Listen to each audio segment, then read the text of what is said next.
I don't know. I kind of always thought I was going to milk the OTC land for as much as it was worth. But I kind of always in the back of my head was like, I hope they never go away so I don't have to learn all this other new stuff. And because the trading was so easy, OTCs are so simple. But then you And ran then out of when- milk. I ran out and it was coupled with a big loss. It was coupled with no confidence. So it was like everything at once.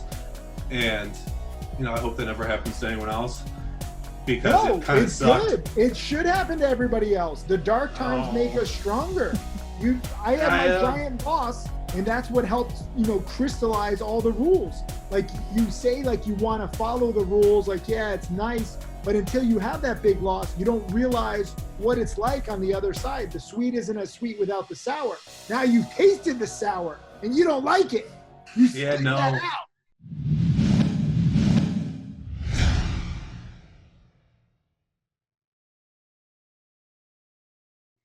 All right, everybody, welcome back to This Week in StocksToTrade. We have a special guest with us. He's been out of the spotlight for a while, but we finally convinced him to come on to tell his story, to talk about his journey and how his trading is going. So we got Dom here, Dominic Mastromatteo. Yeah, welcome to the show, man. Thanks for having me. Nice to see you all again. Absolutely, yeah. So, you kind of caught some fire back in 2019 when you really started ramping up and growing your account. You spoke at Tim Sykes' conference. We're all pretty close friends. Like, tell us your story from just your own words. What's going on? How's the years been? Fill us in. All right, from the beginning? Wherever you want to start, man. We'll just do a short term. I feel like there's enough out there from my early beginnings. But I started trading in 2017 was my first ever time I took a trade. I spent 10 months unprofitable from January to October of 2017 before I started making money. My first big money maker was the pot run in 2017. And then 2018 was my first profitable year. God, it's so long ago. It's hard to even remember it. And then, oh no. Yeah! What's going on? How's it going, buddy? It's going good. I've been growing my hair out until you return. Now I can cut it. Thank God. I'm so thankful you're back and that Jack didn't kill you. I thought he did. I was joking about it, but then I was like, maybe he did. No, he didn't kill me. I'm just staying low key. Yo, that's cool. How you been? I've been good. Enjoying the summer, doing a lot of golfing and fishing, trading here and there. Nice. I hear you're still doing well trading. Yeah, it's been a real good year for me. It's been a lot of fun. Been very Staying volatile. disciplined, staying humble. Yes. No yes. chains on the wall in the background. I keep my chains on the wall. I don't wear them. You and Jack have this whole chain gang thing going on. Like, he wears it over his shirt. You wear it on the walls. Like, no one else wears chains. Like, I have chains, but I wear them, like, under my shirt. Like, these are my Jew chains. Jew chains. Oh, that's cool. Sorry, don't let me interrupt you. Keep going with whatever you guys said. All right. After you, Dom. Yeah, so I had a good few first years. Last year was my big, at the beginning of last year, 2019, was my first big exponential run. I started to make a lot of money quickly. And then I was humbled in March of last year after learning a lot of bad lessons. Took a real bad loss that kind of shook me pretty bad. And then a string of like, How bad? it was like 20 grand. What'd you do wrong? Oh, I was shorting EMIS, and then I just took about 1,000 paper cuts, and it never really died when I was there. I thought it was like a pump, but it didn't really act like a pump.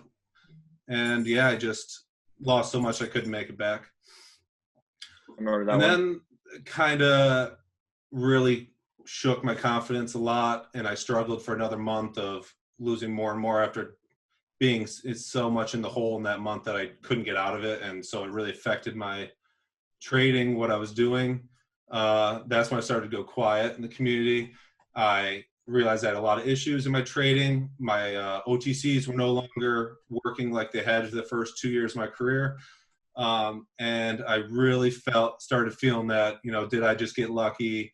Am I going to be able to get out of this? And it started to worry me a lot. So I struggled for a few months after that into the summer, even up until the conference last year. I pretty much was break even from March of last year till January this year. I had to pretty much start everything over from scratch, take on newbie status. I shut down all the systems, all my platforms, and was like, I need to start by myself and redo this whole thing. So I started tracking more setups. I started learning different strategies. I really took on listed stocks and figured out how they move, started watching them more, reaching out to other traders that I knew were good in different areas. And it took me a while until this year to really put everything together. And once I put it together and I started getting on a roll again, getting some confidence, the market got better. And now I feel like I'm a much better trader than I ever was before. I have so many different patterns in my arsenal. I can trade big caps, small caps, OTCs. I mess with options now. It's just been a long year, but I'm much happier to be on the other side of that because there were some dark times. You have a tambourine girl that you're hiding there somewhere? No, that's my dog. He gets restless. He wants to play. It's cool, man. We all have different things that work for us. Like if you have a girl that's just playing the tambourine and she's cheering you on, whatever floats your boat. I wish. Do you think that with your losses and you kind of having to disassemble everything and take a step back, that ultimately paved the way for greater success? Yeah, I do, because I don't know. I kind of always thought I was going to milk the OTC land for as much as it was worth. But I kind of always in the back of my head was like, I hope they never go away so I don't have to learn all this other new stuff. And because the trading was so easy, OTCs are so simple. But then you ran out of milk. I ran out, and it was coupled with a big loss. It was coupled with no confidence. So it was like everything at once. And, I hope that never happens to anyone else, because it kind of sucked. Good. It should happen to everybody else. The dark times make us stronger. I had my giant loss, and that's what helped, crystallize all the rules. You say you want to follow the rules. Yeah, it's nice. But until you have that big loss, you don't realize what it's like on the other side. The sweet isn't as sweet without the sour. Now you've tasted the sour and you don't like it. That out.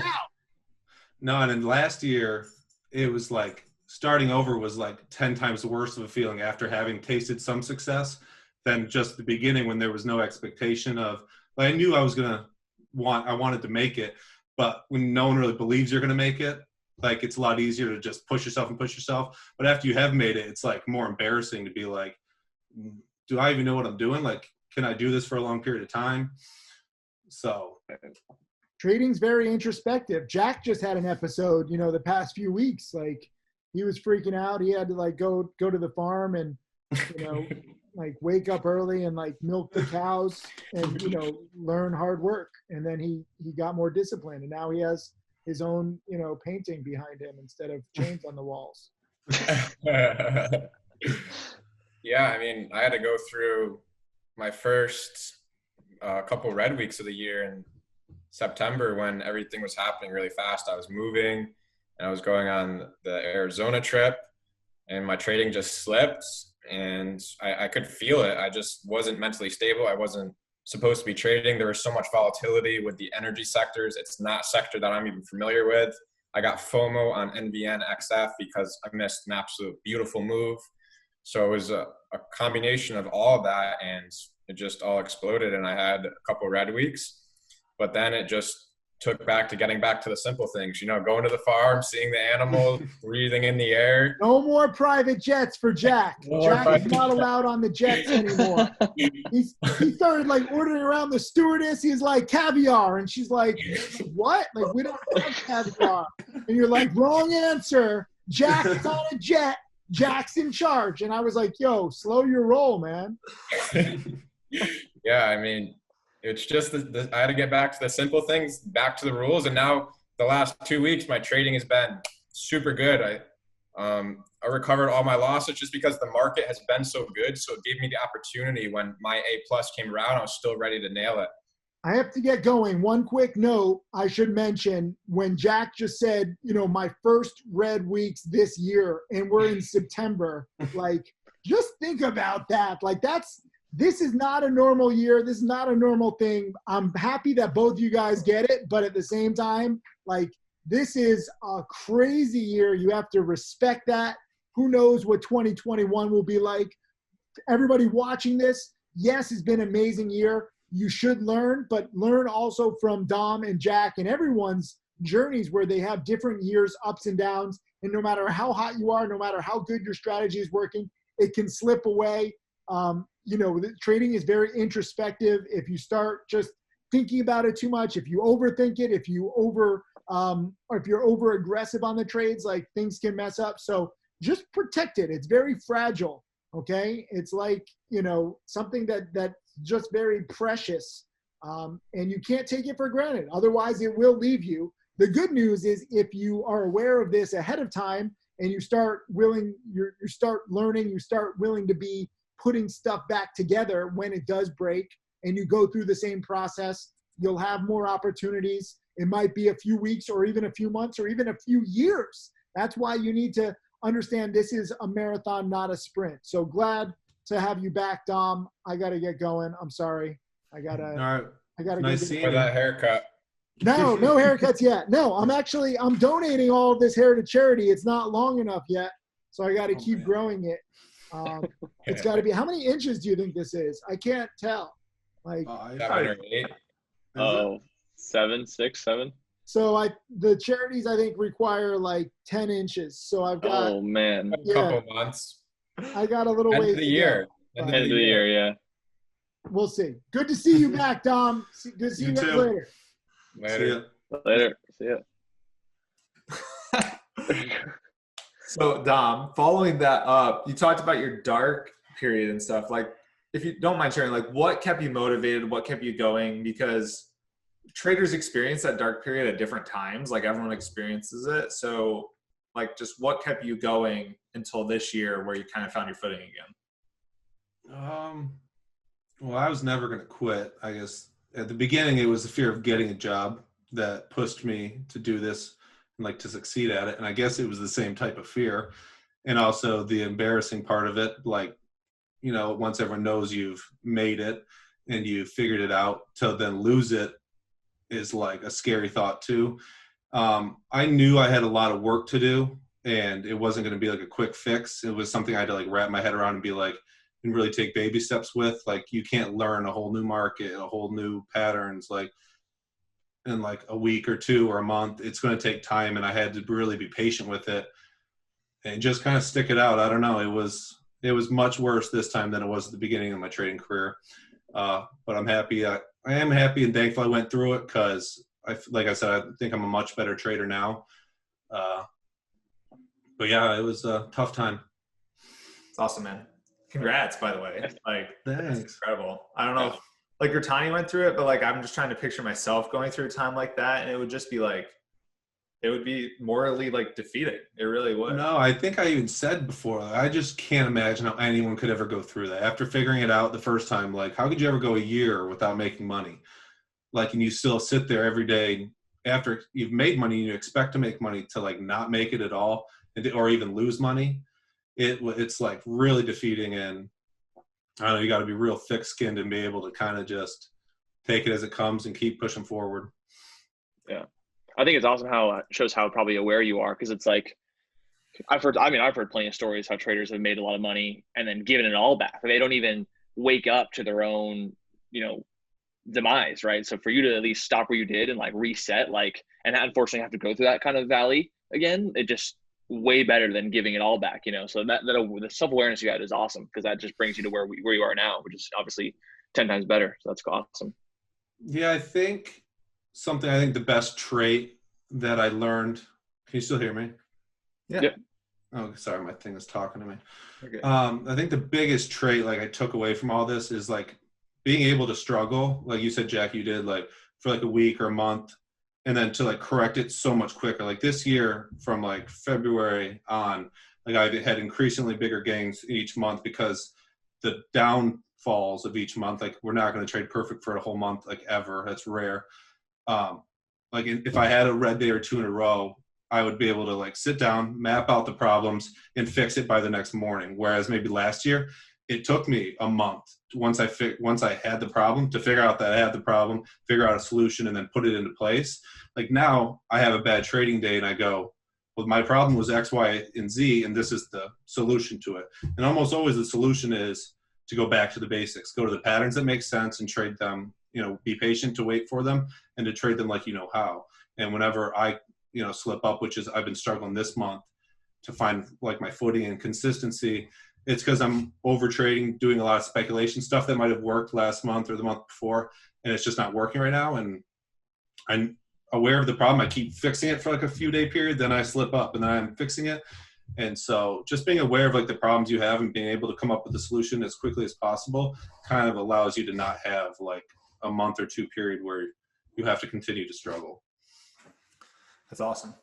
Yeah. So what would you like characterize yourself as now? Like, are you more of a listed guy? Do you still trade OTCs?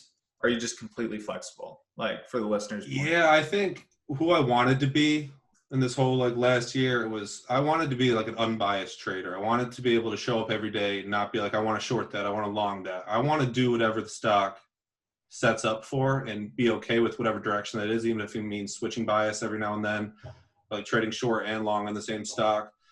I will really trade anything now. I'll trade the Zooms and the Teslas of the world when they have good first green days or big runs like a first red day. I'll trade the mid caps, anything from $15 to $25 if those set up for like an ABCD in the afternoon, maybe for a swing. And then I'll trade the listed stocks primarily in the same way I would trade OTCs, in terms of I really like looking for those first red days for shorts, the easy ones when they've been green multiple days and the first time they go red. And then the first green day after they've had a couple red days to catch those shorts covering, and then those buyers coming in, getting it at a discount and being able to find that morning spike. And then I do trade OTCs still. They have been the only thing making me money in the last 2 weeks. When they do show up, we've had consistently more runners, I feel like, in the last few weeks, a couple nice breakouts, a couple good shorts. But yeah, I'm really not afraid to trade anything anymore. I've kind of learned a couple patterns in every different part of the market. But I still probably trade 90% long for the most part. It's awesome. Yeah. So I'd love to get into some of your trades, and maybe we can go over this in the charts. You coined the term OTSwizzle, and people ask about it all the time. It's a phrase we all use. Kind of the whole like Tim Sykes trading community has adapted the OTSwizzle name. So yeah, let's Kyle, could you pull up some charts, and then Dom can really just explain for all the listeners the signature OTSwizzle move. Let's do it. Yeah. Before you even go start off, Dom, some like students would ask us like, what's the OTC Swizzle? And I would be like, you don't know what OTC Swizzle is? Like, it's so long ago. It's like, how do they not know what this is? Like, this is it, so it's funny. So we got to bring it back, so everyone knows what it is. Yeah, it's like the most basic thing ever too. So it's a pretty easy one to teach. What was the most recent one that you've seen? Did one happen on LK? I think NWBO had one, right? Did it? I feel like that one was more on like the first day of the breakout. I feel like it might have. Monday. LK today went sideways all day and then popped. Yeah, that one pretty much does it every day, just never follows through. Yeah. Kind of. I've had to teach myself that on that stock, except today it did work. Yeah, the 12th was pretty good. That's pretty cute right there. Oh yeah. Okay. You can do this one if you want. Yeah, we can do that one. And that one's good because it lined up with a daily chart breakout too, right? Yeah, we can start. I'll start on the daily, and you can. It's better for you when they line up like that. Yeah. So the best patterns for anything, especially OTCs, is when you have intraday patterns that match the daily chart patterns. On this one, where was the breakout? 88, 89, 93 or 90, 94, 96, 95, 94-ish. Okay. All right. So yeah, you have a stock that gaps up. It's near a breakout on the daily chart. Also something it's like right below $1, which is like something intriguing because if something's around 90 cents and it gets moving, people want to see it test $1. So you're kind of just stalking it, waiting for it to break out, and then you can zoom into the breakout day. Yeah, I think I entered early. Okay, yeah, so it has a nice, no, I wouldn't even call it nice. It has a morning spike of sorts. It shows it might want to test the breakout today. It pulls back and then starts to go sideways. So there's kind of two mini ones in here. So the OTSwizzle is pretty much looking for a stock that has a morning spike. It goes sideways for an extended period of time in between a range. And you're just looking to buy the upper part of the range, looking for a high day break. And in this case, a daily chart breakout. And you're risking the bottom end of that channel. And this one kind of did it twice. So the first one was at around 91, was it? That first right in there, 90, 91. Yeah. That's where I started in, kind of anticipating the breakout, risking that low of that channel, probably like 89, I think, or something. Yeah, super tight risk. You're not even risking 2 cents. So start in at 91, and then that's the real swizzle right there, where you see it has a top at 92.5 or 93, and a bottom at 92.5 or 92, 1 penny of risk there. So now we get into a great risk reward situation where that break of 93 is probably going to lead to the breakout of, we said, 95. And then you're risking basically a penny. So if you got the early entry like I did, you can pretty much triple or quadruple down and be risking your entry will probably come up to that 92 zone, and you'll have basically a break even or small loss trade if you're wrong. And if you're right, like this one, and it goes up and actually does break out, you can kind of sell in pieces along the way. And yeah, this one was just perfect. It never even pulled back. And I just had sells in all the way from the high 90s into the ones. I think my last sell was at 113. And yeah, that's just a perfect execution of it. You're looking for that morning spike, sideways action with the tight range, and then that breakthrough. And you pretty much can sell as long as you're selling the strength. There's no right or wrong answer with that. But when you have that conviction from the daily chart, it makes the play a lot more explosive.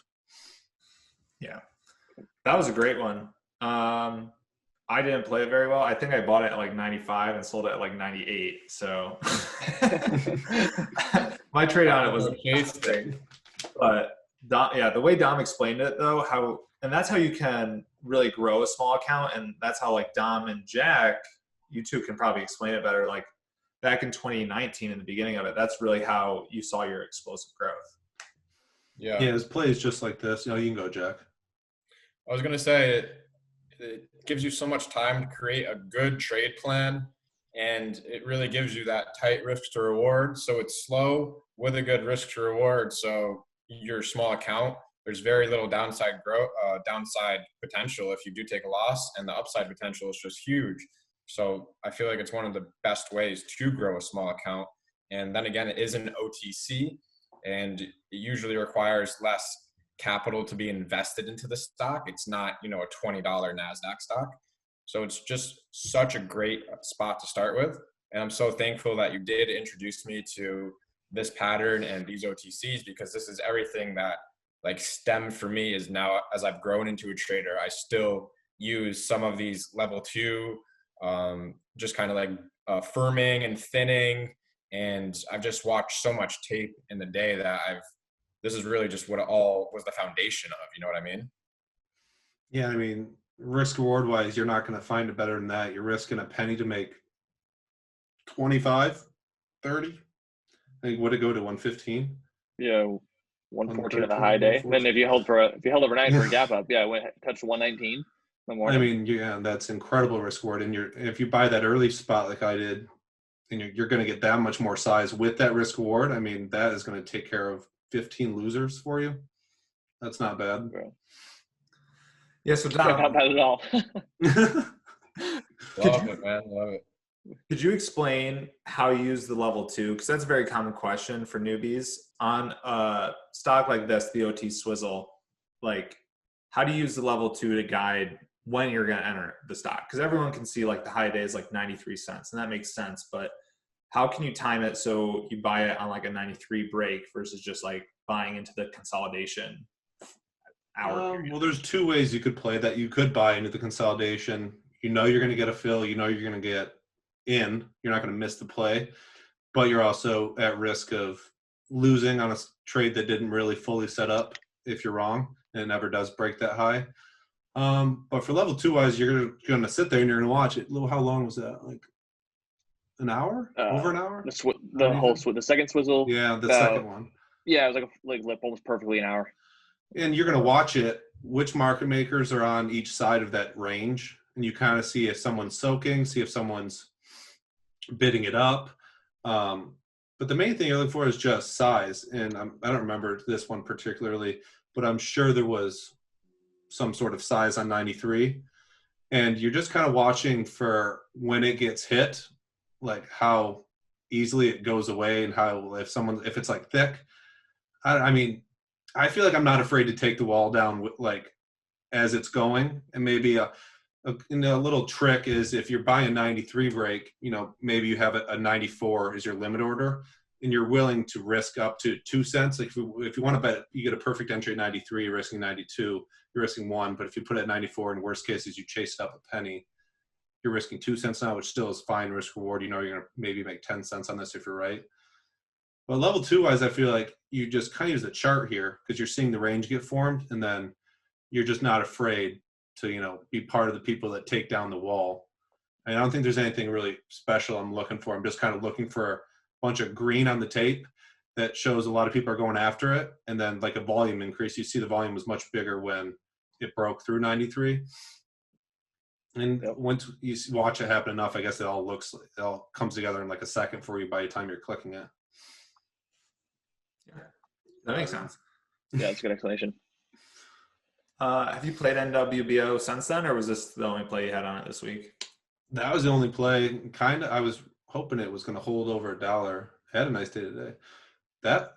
So I'm kind of watching that for a re-breakout type play for another break over that 120 area. That would be like really ideal because right now it actually held the breakout level on that pullback today.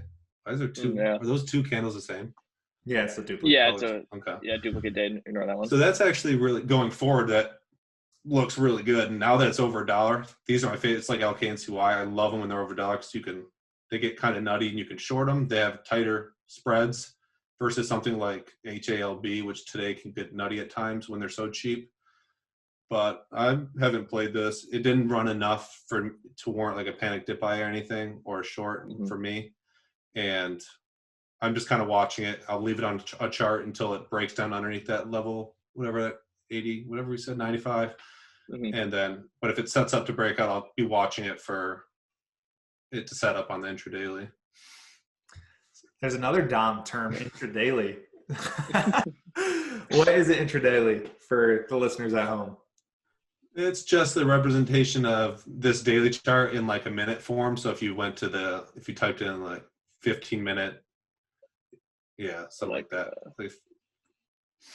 It's just so you can see, this looks much more clear to people, I feel like, than the daily chart does, because the candles, you don't really see what happened on those days. So this, it shows you how nice that breakout looks on the intradaily. You have the top at 95 back on the left side of the chart, and then as it's curling up, you have that nice ABCD action across all the days, and then that sideways action right underneath the breakout level, which was the OTSwizzle, and then that big extension. So now, as you watch the intradaily develop, you'd want to see it like hold the $1, start to go sideways, and then do that same type of curl back up. And now that it's on your screen, you have the ability to like get a better entry this time by being a little early as you see it setting up. Awesome. Did you trade it HALB? Yeah, I played that yesterday morning and in the afternoon, and then I swung it into today. Yeah, this is a great runner. Awesome move. Yeah, I hate how manipulated that pullback was today. It like kills any chance of a panic. Yeah, I was hoping for a panic, but besides the one in the morning, I mean, this one was okay. But I was watching this whole thing here and it could never get going. Couldn't get a decent red move going. It's pretty frustrating to just watch it fade 50% versus a panic 50%. It was like that for a while, a lot of months where any runner they would not let it panic. This one had really good news yesterday. That's kind of what led me to swing, because I have not done a lot of swinging in a while. But they had that COVID news for Arizona State for the antibody test or something, and I thought that news would probably stick on an OTC like this. It was a pretty fresh chart, and the daily chart was just one big green candle with no real overhead or anything. The first time I played it was the morning, that little ABCD, where it gets tighter and tighter in that sideways action. Yeah, right there. I bought it at 1.5 and sold into the 2-cent range. And then I bought it again at 188, right there, right around there, when it started to set higher lows. And then I actually sold that at 2 cents on that pullback, and the next one on the right. Yep, broke my plan completely and watched it go without me. And then I bought the bottom of that V pattern, what looks like at was it at? Yeah, like 029, somewhere down in there, when it started to bottom and base and then broke the trend line up. And then I just held. I sold some. Did Tim buy this yesterday? In the morning, he did. He bought it sub.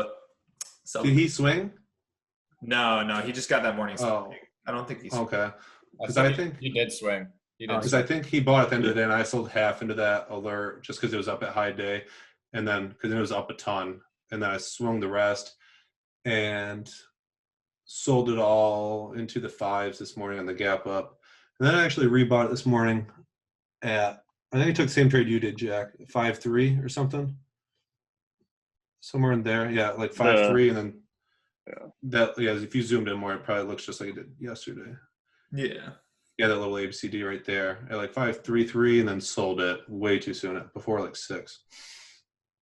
And then I retried it right before that crack in the middle of the day and got hammered. Yeah. And yeah, that was a nice run. I would have liked to see it hold up today. One more bet gap up tomorrow than a panic, but you get what you get. Ideally, this could hold up and not go any lower and then break out again. Those are where you get the big moves through 10 and beyond. Yeah, that'd be sweet. That'd be realistic.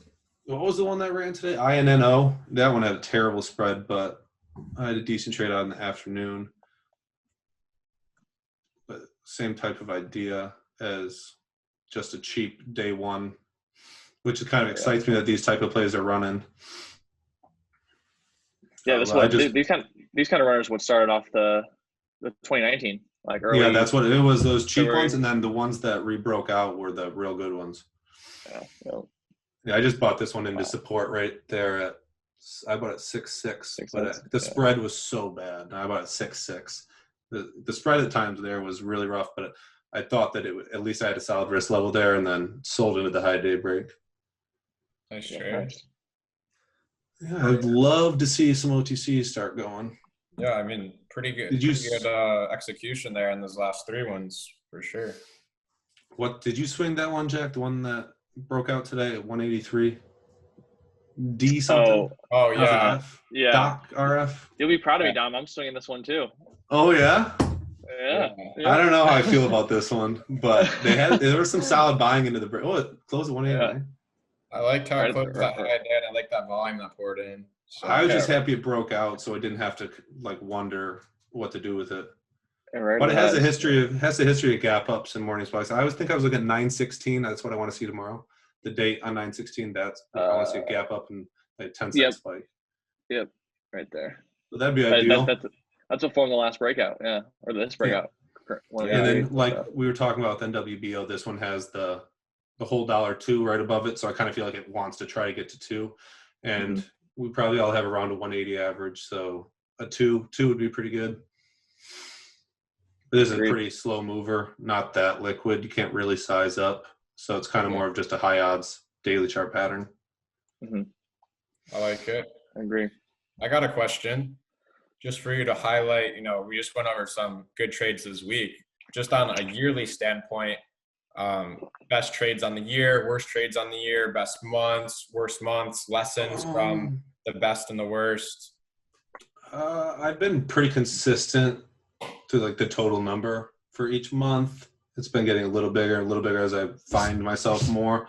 I did when I wasn't making so much money earlier in the year, when I was finally getting profitable again. What was this? The COVID sector. That's when I really adopted that first green day strategy I'm trying to think of any good tickers, and now they feel so old. But those stocks that would go on the runs, what was it, VXRT? Oh yeah, INL maybe. I know. What is the APT. the $30 one? I was like, yeah. VIR. Codex. VIR. I made a living on VIR. That one Oh really? was. I like the higher priced ones in this sector because they moved a lot more. VIR. Wow. I haven't looked at these in a long time. That's still at 40. Oh wow. Yeah. Yeah, but I was playing these off of lows every time they would pull back on the daily chart. Nothing even looks familiar anymore. Let's look at the XRT. But for the majority of this year, the middle part of this year, I really wasn't trading any OTCs at all. Besides CYDY was probably my best trade of the year. I'm pretty sure that panic was probably good for everyone. But that one was that was probably the best panic I've seen it since CVSI. A couple years ago. Look at it today. Pretty decent red day today. I wasn't even watching. Wow. No, but that was such an incredible run, and I think I butchered that short, but it was a really good day. The panic dip buy. I mean, what did they go for? 10 to 10 to 5. 10 to 5. 10 to 4. 460. That bounced really well. I think I had a fake. They had the fake turn at 5 and then pulled back to 470. I sat through it. I was like, we in trouble. And then I think we were all thinking that. But then Tim bought it down there, so I felt good. Yeah, Tim nailed it. He had a really good fours entry. It was really cool. I got faked on that 5 turn. But that was a really great trade. LKNCY recently was a really good day for me. I don't know if you guys knew you could short it on E-Trade. That was like, but you couldn't get like any shares. Like the margin was ridiculous. Yeah. I think I could only get like 6K with like over 200 grand account. So a little disappointing there, but still was able to take it in my Cobra account. Yeah, and this was the first time I've ever had really shorted a good OTC and then wanted to panic dip buy it. It was because I was short in both my center point and my E-Trade account, and I was really wanted to make the money on the panic dip buy. So I think I covered it like 520 down to 5 was my best cover. It was, but I was like, I will be out of this. I will not be touching buttons and figuring it out for the turn. So I was like trying to nail the bottom, but I also was like, if I am like trouble executing my short, I'm gonna be so mad if I miss the bounce. And it was not even that good of a bounce. But yeah, it's pretty lame. That was my mistake, Dom. I was so I covered early so I could get. And Kyle got perfect covers though at the bottom and missed the turn. So I was so focused on the short. My earliest cover was like 480, and then it got like almost all of it in the low 470s. But by the time it turned, I had to cover my last piece, and then I immediately switched. Once I got it covered, I immediately switched over to try to long it, and then it was too late. I missed it. Yeah, so. I still think I didn't. I think I had like a 475 or 480 average on the long because I was still scrambling, and by the time I saw it turned, I was trying to click buttons. But no, I should have probably paid more attention to the short because I think I had like a 619 average. I had a really good in the morning spike. I timed it perfect, and then I hammered it on the red move. Then it was pretty much easy money. I was pretty happy to see one actually panic. But the bounce was really choppy. I'm happy I sat through that one pullback back down to 475. But no, well, I didn't sit through that. Yeah, right. Oh, this one right here. There's a wick right there, and it looked like, oh my gosh, are we really about to head lower? That was tough there. And then they had the nice bounce short. I think it was right off red green, right? Yeah. I didn't take it, but red green was like right here, 560-ish. Yeah, there's another reshort. Covered two. I did get like 5. I had a 565 average. Just because last time it did the same exact thing where it had like that choppy grind all the way back to green to red, and me and Kyle got really emotional shorting it way too early, close to the VWAP, and we got squeezed out. And this time we just waited for that perfect, 565 average, but unfortunately covered at like 5 in the 520s just because it was. And it didn't panic hard enough it could have saved itself for another run. Like, I mean, it could have easily panicked to like 3, and the fact that it only panicked to like 4 something, it could have held on and gone sideways around 5 for a while. So that's probably not a bad idea. It had a nice first green day yesterday too that I missed. Yeah. And you could have swung it too. Yep. Yeah, I was on the green day yesterday. Any other trades? Now, this year for me hasn't – what? Worst trade of the year? Oh, Matt, have I told you about any bad ones? What is like some something real degen? We went through a phase, and I feel like July we were trying to trade Tesla. But I don't think we lost it. Was TVIX this year? TVIX was this year, I think. Yeah. That's my biggest losing ticker. It's not there anymore, I don't think. Yeah, It was the inverse anymore. SPY, the 3X Oh, leveragers. Oh no. And this was at the beginning of COVID, right? When I was trying to, like, instead of short the SPY or whatever, I was going to long TVIX. And I tried so long, and I was like, how is this happening? The SPY is getting hammered. Why isn't this going up? And I did it for like a week or two, and that's still my biggest losing ticker of the whole year. But that was real degen. That was like me thinking I was like doing some special market maneuvering, and it didn't pay off. Well, like you said, follow the rules, make a mistake, recenter, refocus, get back to what got you there. And sometimes you just need to make those mistakes so you can, trust your rules again. Yeah, I mean, that was outside of anything I know what I'm doing. Like, and once I realized it, I felt like such an idiot. I was like, okay, we got to put this one in the garbage can. No more trading this ticker. Yeah, which is so dumb. If you look at, I can't see why. If you go back to right before it broke out, I had like thought that this might do this move. Was it? You probably think it's the last day on the left right there. This was the day before. Right here. I was sized in so well in the like 315 to 320. And I was like, and I don't even think I sold at my risk level when it dumped at the end of that day.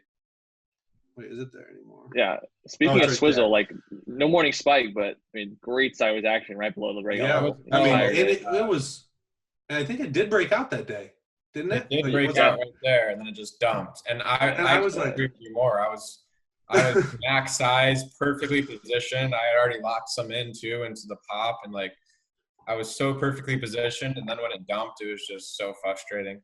But then I was like, this cannot even be happening. Like, how can you set up like this and do this? And then I actually put it in the garbage. I was like, we're not trading this one again. Not after you do that to me. And then I missed the entire run.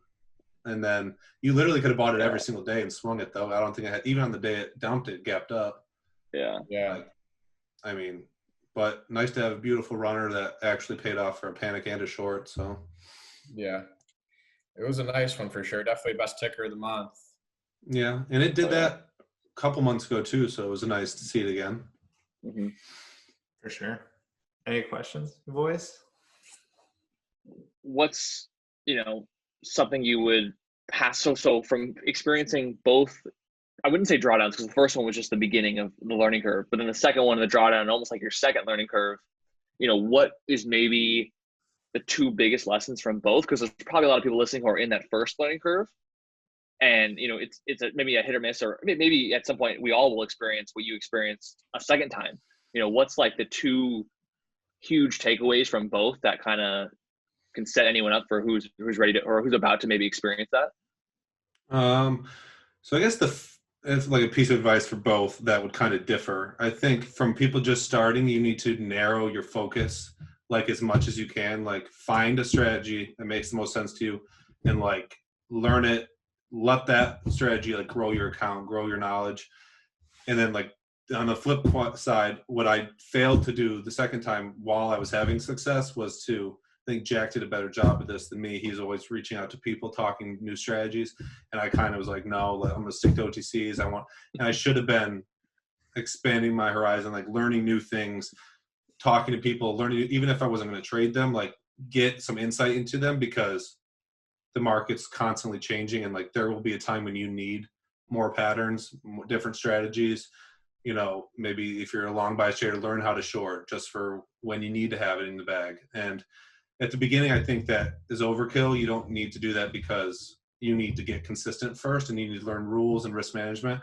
But once, like, to kind of prevent the second drawdown, I would like focus on learning new things and never stop learning, because I feel like I got complacent.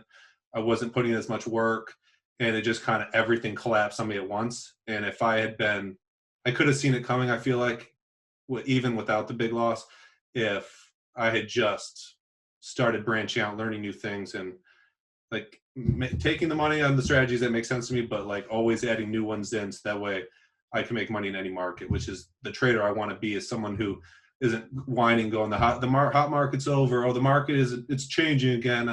And I always want to be like, have something when I show up every morning that I can make money on. And now I am actively pursuing that every day, like trying to learn new things, get better at what I'm good at, and, prevent any future periods of drawdown, extended periods. Yeah, that makes me think of when, I'm sure all three of us experienced it. Like, I was around the conference time when I would say, we all got complacent, where I just we were so used to OTCs because we had such an awesome run. But then what was it? It's August, September, October, November, that like streak was so dry. And I remember at the conference, like having nothing to trade and like barely making any money. And I realized that's kind of when I really realized I was getting complacent. Like I was headed my way there if I didn't start to adapt. And that's when I really knuckled down on like learning how to shortlist it. And that obviously paid off this year. So totally. Yeah. I couldn't agree more with that. Yeah. Cause I look back to that time, and right around my big losses when OTCs like started to dwindle, and me and Jack would like say, oh, they'll come back next month. They're coming back. They'll come back eventually. And we would just wait it out, survive. But when it started to hurt the account, like you start to actually not show up, you need to like make moves. Like then, like you don't wait until it's like desperation mode. So yeah. It's awesome, man. So just like looking forward, do you have any goals? Like you mentioned trying to always learn, but anything else you're shooting for, or just taking it day by day?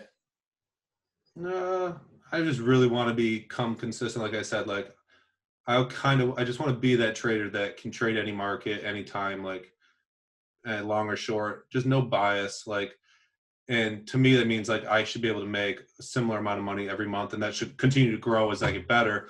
But like for this year, I have my number of like what I want to make each month. And I feel like no matter the market, I should be able to make that and just kind of stay consistent with it. That's my goal. I told you earlier in the year was I wanted to have a consistent year. Like I've never done that. In 2018, I made my money at the beginning and the end of the year. And then the whole middle of the year, I was break even.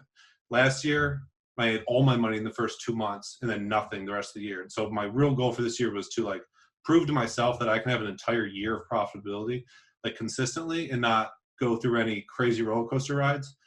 And I feel like I've done that so far, and that's something I want to continue doing and see how long I can keep that going for. So it's kind of my goal right now going forward. It's awesome, man. That's all I got. Anything else, boys? Hey, we're good. This is a lovely episode. I mean, yeah, Dom fits right in. Like nobody has fit in so well to like just how we trade. Like Dom's just like another, like one of us, you know what I mean? And it's great that you've gained your consistency back, and I love to see it. And just awesome, man. Puts a smile on my face. Guys. Congrats to all you guys out there killing it. Yeah, Thanks. what a year it's been. That's what I was gonna say. We all roomed together. We got an Airbnb together at a conference last year, which was like 13 months ago now, and just what for all four. Crazy. Different times. So it's awesome. Yeah, been crazy. All right, Dom. Well, that's all we got today. Appreciate you coming on. You gave a ton of insight, a ton of valuable lessons. Loved the episode. So thanks, man. Thanks for having me. Yeah, Nice seeing you guys. absolutely. So if you guys are new to the show, make sure you like, subscribe. We do this every week, but that's all we got. So catch you next time.